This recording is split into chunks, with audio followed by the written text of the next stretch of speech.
Alors l'approche qualité de vie au travail est venue dans le secteur privé comme dans le secteur public un peu plus tard, mais elle est venue aussi à partir du constat des insuffisances des approches risques psychosociaux qui ont été très développées, qui ont permis une certaine avancée, mais qui sont restées trop curatives, trop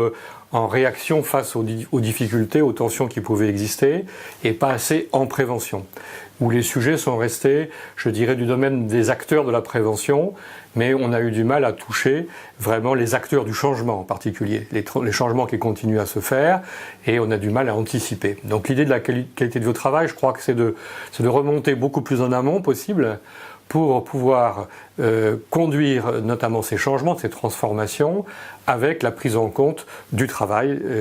concret des agents. C'est un élément qui est extrêmement important. C'est aussi une autre façon de prendre les choses. Ne pas rester sous l'angle strictement des risques liés au travail, les risques psychosociaux particulièrement, mais de prendre les choses d'une façon, je dirais, constructive. Comment on peut organiser la qualité du service, c'est l'élément essentiel quand on entre par la qualité de vie au travail.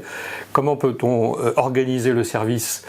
pour qu'il y ait une qualité de service aux usagers et qui en même temps permette la qualité des conditions de travail. Parce que des études ont pu montrer qu'il y a vraiment un lien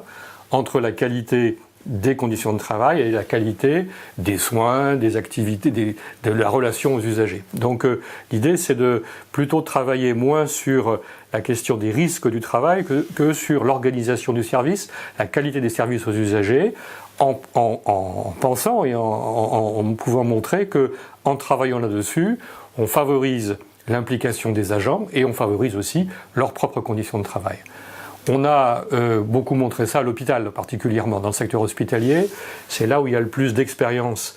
qui s'approche de cette entrée qualité de vie au travail, en essayant de travailler en même temps la qualité des soins et la qualité des conditions de travail. Et dans le secteur public, il y a eu, après, je dirais, tout l'investissement extrêmement fort sur les risques psychosociaux, il y a eu à partir des années 2014-15, une négociation sur le développement de la qualité de vie au travail qui n'a pas abouti à un accord à ce jour, mais en tous les cas, à partir de cette négociation, il y a eu beaucoup de structures publiques, notamment dans le secteur hospitalier, qui se sont lancées dans des expériences de qualité de vie au travail, donc en essayant de lier qualité du service public et qualité des conditions de travail.